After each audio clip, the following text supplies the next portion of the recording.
SBI foundation की तरफ से एक नोटिफिकेशन रिगार्डिंग स्कॉलरशिप आज हम आपके साथ डिस्कस करेंगे। दोस्तों नमस्कार, आप देख रहे हैं ज़ीरो पीरियड। आज हम आशा स्कॉलरशिप जो कि एसबीआई फाउंडेशन की तरफ से दिया जाता है उसके बारे में आपको जानकारी साझा करेंगे। आप बताएंगे कि इसके लिए कौन कौन से बच्चे पात्र हैं और कैसे और कहां पर आप इस आवेदन को भेजेंगे। इसके पहले हम ये पूरा का पूरा जो जानकारी है वो आपके साथ शेयर करें। मैं आपको बता दूं कि ये जानकारी हमको बडी फॉर स्टडी की तरफ से प्राप्त हुई है और उनके सौजन्य से हम इस नोटिफिकेशन को आपके साथ साझा कर रहे हैं। स्कूली छात्रों के लिए SBIF आशा छात्रवृत्ति कार्यक्रम है। इसकी जो पात्रता है पहले तो ये है कि वो केवल भारतीय नागरिकों के लिए है। दूसरे पॉइंट पे अगर मैं बात देखूं तो आवेदक को चालू शैक्षणिक वर्ष में कक्षा 6वीं से 12वीं तक मतलब स्कूली अध्ययनरत होना चाहिए।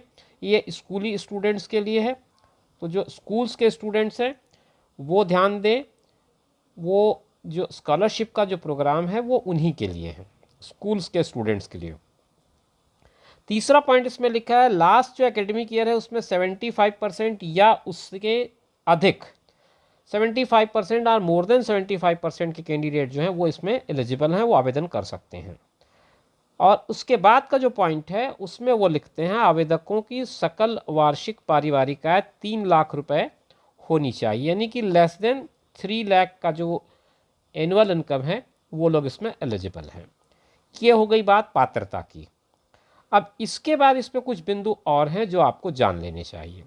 एक तो ये 50% स्लॉट महिला आवेदकों के लिए है, मतलब जितना भी उनको स्कॉलरशिप देना है उसके आधे जो हैं वो महिलाओं के लिए होंगे।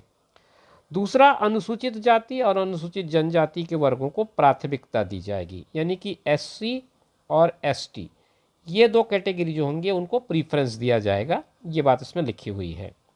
और इसमें जो स्कॉलरशिप होगा वो क्लास 6 से 12 तक होगा। हर एक बच्चे को 15,000 रुपये, और अगर स्नातक के बच्चे हैं तो 50,000 रुपये और स्नातकोत्तर के 70,000 रुपये। थोड़ा सा यहाँ कन्फ्यूज़न है क्योंकि ऊपर ये लिखा हुआ है स्कूली बच्चों के लिए है, फिर यहाँ पर स्नातक और स्नातकोत्तर के लिए भी लिखा हुआ है।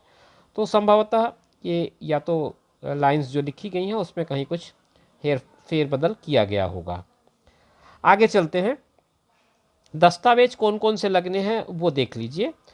पहले आपको लगेंगे पिछले साल का जो एकेडमिक ईयर है उसका, अगर आप क्लास 12th वाले हैं तो क्लास 12th पास किया तो क्लास 12th का, ग्रेजुएट पास किया तो ग्रेजुएशन का, और स्नातकोत्तर नहीं PG पास किया है तो PG का। तो कहने का मतलब ये स्कॉलरशिप तीनों कैटेगरी में अवेलेबल है, जिस हिसाब से ये नोटिफिकेशन में आगे डॉक्यूमेंट्स मांगे गए हैं। फिर उसके बाद आपसे एक पहचान प्रमाण पत्र जिसमें आपको पहचान मिलती हो, यानी कि आपकी आइडेंटिटी के लिए तो सबसे बेहतर होता है आधार कार्ड, जो सभी के पास होता है, तो आप उसको लगा सकते हैं। फिर चालू वर्ष की फ़ीस रिसिप्ट, आपने जिस कॉलेज में एडमिशन लिया है वहाँ के फ़ीस का आपको रसीद लगाना पड़ेगा, और जहाँ आपने प्रवेश लिया है उसको ये बताने के लिए, ये सिद्ध करने के लिए कि आप वहाँ प्रवेश ले चुके हैं, उसका प्रवेश पत्र लगा दें, या फिर संस्था की तरफ से जो आई कार्ड मिलता है वो लगा दें, या फिर किसी और तरह का कोई डॉक्यूमेंट हो जो ये बताता हो कि आप वहाँ के स्टूडेंट हैं, रेगुलर स्टूडेंट हैं। इसके बाद एक डॉक्यूमेंट मांगा गया है आवेदक या उसके माता पिता का बैंक खाता विवरण, मतलब उनका जो अकाउंट है उसका डिटेल मांगा गया है। आपका अगर है तो आप स्टूडेंट का सबमिट कर सकते हैं, अदरवाइज पेरेंट्स में से किसी एक का, माता या पिता का बैंक डिटेल मांगा गया है। फिर उसके बाद आय के लिए फॉर्म 16A लगाएंगे, या फिर अगर सरकारी अधिकारी से आय प्रमाण पत्र प्राप्त हो जाए जिसमें तहसीलदार हो या पटवारी हो तो वो चलेगा, या फिर वेतन पर्ची हो तो भी एक्सेप्टेबल है। इसके बाद आवेदक का फोटो आपको जरूरी है, और जाति प्रमाण पत्र अगर आप SC ST या OBC कैटेगरी से आते हैं तो ये दस्तावेज आपको ज़रूरी होंगे। आगे चलते हैं। अब आप आवेदन कैसे करेंगे उसकी प्रक्रिया मैं आपको बता दूं। आप जब इस वेबसाइट पे जाएंगे बडी फॉर स्टडी में, तो उसमें अप्लाई नाउ या अभी आवेदन करें का एक बटन है, उसको क्लिक करिए। वहाँ पर आप रजिस्टर्ड हो जाएंगे, रजिस्टर्ड आईडी बनाएंगे आप अपनी बडी फॉर स्टडी पर, और वहाँ से लॉगिन करेंगे। इसका प्रोसेस उसमें समझा दिया गया है। आप जब उस वेबसाइट पे जाएंगे तो आपको लॉगिन करने का पूरा प्रोसेस समझ में आ जाएगा। फिर आप एप्लीकेशन के पेज पे आएंगे। अगर आप पंजीकृत नहीं हैं तो पहले पंजीकृत करेंगे, जो मैंने आपको बताया। उसका पूरा तरीका उसमें बताया गया है। बडी फॉर स्टडी में आपको पहले रजिस्टर करना पड़ेगा जीमेल अकाउंट से। फिर उसके बाद आपको उस पेज में SBIF आशा छात्रवृत्ति कार्यक्रम 2024 इस आवेदन पत्र पर आना है और फिर आवेदन प्रारंभ करने का क्रम देखना है, उस पर टिक कर देना है, क्लिक कर देना है। और क्लिक कर देने के बाद जो भी जानकारी आपसे मांगी जाएगी उसको भरते जाना है, कंसर्निंग डॉक्यूमेंट्स को अपलोड करते जाना है और फिर जो नियम और शर्तें हैं उसको पढ़ लें, पढ़ के उसको एक्सेप्ट कर लें और फिर एक बार प्रीव्यू में जा कर के देख लें आपने जितने डाटा भरे हैं, जो भी जानकारी आपने उसमें सबमिट की है वो सही है या नहीं है। अगर कोई करेक्शन करना हो तो वापस लौट कर जाएं और उस करेक्शन को करें। करेक्शन करने के बाद फिर से एक बार प्रीव्यू में जाएं, उसमें पूर्वावलोकन का एक कॉलम है और अगर आप चाहें तो प्रीव्यू में जा कर के एक बार अपने भरे हुए पूरे फॉर्म को देख सकते हैं। सारी एंट्री जो आपने इसके पहले करी होगी इस स्टेप से पहुंचने से पहले तक, वो सब कुछ उसमें शो होगा। आपका फ़ोटो, आपका आईडी कार्ड, आपका आधार, जो भी कुछ उसने मांगा होगा उस फॉर्म में, वो सारा कुछ शो होगा, जहाँ से आप कंफर्म हो जाएंगे कि आपने सारा डाटा सही भरा है। अब ये पूरा विवरण स्क्रीन पर देख रहे हैं, तो उसके बाद जब सब कुछ सही हो तब आप सबमिट का बटन दबा दें। सबमिट का बटन जैसे ही आप दबाएंगे आपका आवेदन वहाँ पहुँच जाएगा और इसके लिए अंतिम तारीख जो है वो तय की गई है 20 अक्टूबर 2024।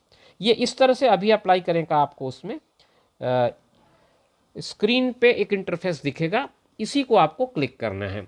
आप अगर अंग्रेजी में जाएंगे तो अप्लाई नाउ होगा, अगर आप हिंदी से इसमें लॉगिन कर रहे होंगे तो बिल्कुल इसी तरह से आपको ग्रीन इंक में अभी अप्लाई करें दिखेगा। तो दोस्तों ये जानकारी थी SBI की तरफ से। SBI फाउंडेशन ने ये जानकारी आशा स्कॉलरशिप के नाम पर आपको दी है और इसमें स्कूली छात्रों का लिखा गया है, लेकिन इसमें आगे की जानकारी पढ़ने से हमको जो बात समझ में आई है वो आप अगर कॉलेज गोइंग स्टूडेंट हैं तो भी आप इसमें अप्लाई कर सकते हैं। UG, PG और स्कूल तीनों कैटेगरी में इन्होंने इसमें आवेदन मांगे हैं, जिस हिसाब से आगे की जानकारी है। तो अगर आप इसमें आवेदन करना चाहते हैं तो बडी फॉर स्टडी के वेबसाइट पे जाएंगे और वहाँ जा कर के लॉगिन करेंगे, पहले अपना रजिस्ट्रेशन कर लेंगे और सारा कुछ प्रोसेस समझ लेंगे। इस वीडियो में जो आपने पीछे सुना होगा उससे प्रोसेस आपको क्लियर हो गया होगा। फिर उस प्रोसेस को फॉलो करते हुए लास्ट स्टेप पे जब आप पहुँचेंगे तब आप सबमिट का बटन दबा दें। सबमिट का बटन दबाते ही आपका जो आवेदन है वो वहाँ पहुँच जाएगा। एक बात ज़रूर ध्यान रखें, जब आप सबमिट का बटन दबाएंगे तो उसके पहले प्रीव्यू एक बार ज़रूर देख लें। अगर आपने कोई करेक्शन करना हो तो वो करेक्शन कर दें। तो ये थी जानकारी SBI फाउंडेशन की तरफ से जो हमको मिल पाई थी बडी फॉर स्टडी के सौजन्य से। एक बार फिर उनका थैंक्स करते हुए हम इस वीडियो को यहीं पर विराम दे रहे हैं। आपसे फिर मुलाकात करेंगे नए वीडियो में नई जानकारी के साथ। तब तक के लिए दीजिए इजाज़त। अपना और अपनों का ख्याल रखें। नमस्कार।